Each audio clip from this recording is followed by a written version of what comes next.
Tom Swift and His Motorcycle by Victor Appleton. Chapter 23. Tom is Pursued. Tom was so excited that he hardly knew what to do. His first thought was to keep out of sight of the man in the boat, for the young inventor did not want the criminals to suspect that he was on their trail. To that end, he ran back until he knew he could not be seen from the lake. There he paused and peered through the bushes. He caught a glimpse of the man in the motorboat. The craft was making fast time across the water. "He didn't see me," murmured Tom.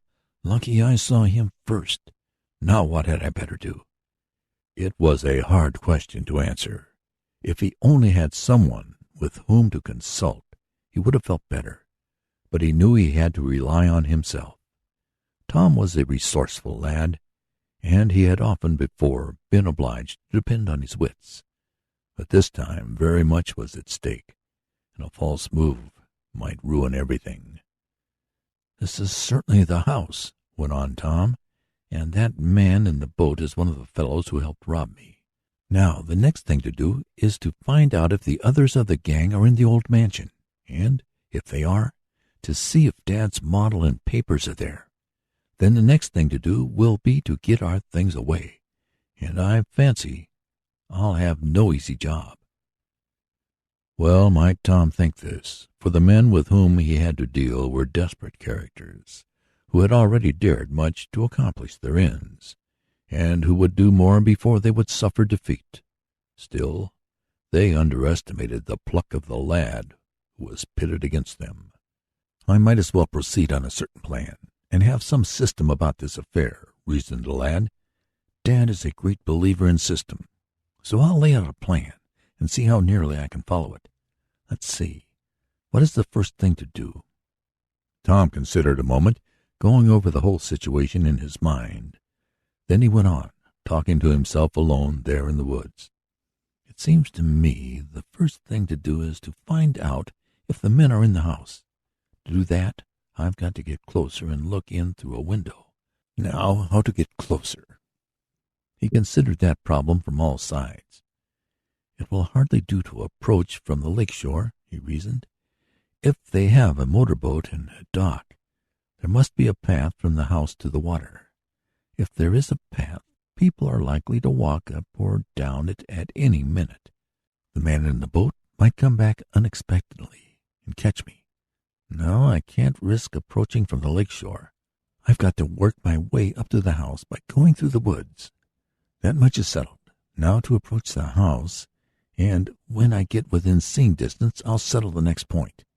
One thing at a time is a good rule, as Dad used to say. Poor Dad. I do hope I can get his model and papers back for him." Tom, who had been sitting on a log under a bush, staring at the lake, arose. He was feeling rather weak and faint, and was at a loss to account for it until he remembered that he had had no dinner. "And I'm not likely to get any," he remarked. "I'm not going to eat until I see who's in that house. Maybe I won't then. And where supper is coming from, I don't know. But this is too important to be considered in the same breath with the meal. Here goes." Cautiously, Tom made his way forward, taking care not to make too much disturbance in the bushes. He had been on hunting trips and knew the value of silence in the woods.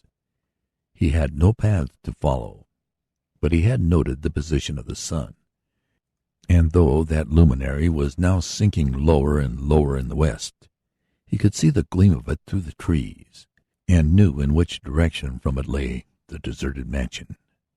Tom moved slowly and stopped every now and then to listen. All the sounds he heard were those made by the creatures of the woods, birds, squirrels, and rabbits. He went forward for half an hour, though in that time he did not cover much ground, and he was just beginning to think that the house must be near at hand when through a fringe of bushes he saw the old mansion.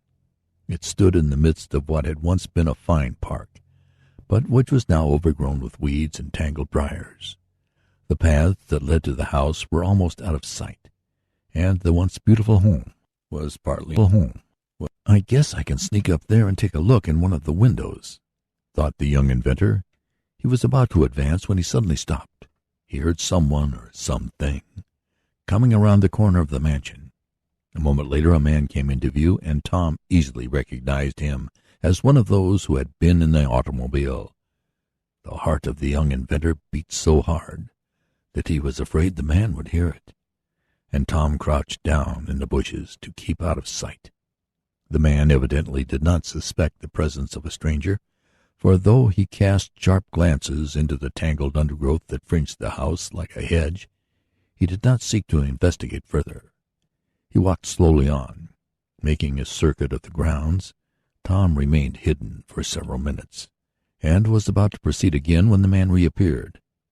Then Tom saw the reason for it. "He's on guard," the lad said to himself. "He's doing sentry duty. I can't approach the house when he's there." For an instant Tom felt a bitter disappointment. He had hoped to be able to carry out his plan as he had mapped it. Now he would have to make a change. "I'll have to wait until night," he thought. "Then I can sneak up and look in. The guard won't see me after dark, but it's going to be no fun to stay here without anything to eat. Still, I've got to do it." He remained where he was in the bushes. Several times before the sunset the man doing sentry duty made the circuit of the house, and Tom noted that occasionally he was gone for a long period. He reasoned that the man had gone into the mansion to confer with his confederates. "If I only knew what was going on in there," thought Tom. "Maybe, after all, the men haven't got the model and papers here. Yet if they haven't, why are they staying in the old house? I must get a look in and see what's going on. Lucky there are no shades to the windows. I wish it would get dark." It seemed that the sun would never go down, and to give place to dusk. But finally Tom, crouching in his hiding place, saw the shadows grow longer and longer, and finally the twilight of the woods gave place to a density that was hard to penetrate. Tom waited some time to see if the guard kept up the circuit, but with the approach of night the man seemed to have gone into the house. Tom saw a light gleam out from the lonely mansion. It came from a window on the ground floor. "There's my chance," exclaimed the lad, and crawling from his hiding place he advanced cautiously toward it. Tom went forward only a few feet at a time, pausing almost every other step to listen. He heard no sounds, and was reassured. Nearer and nearer he came to the old house.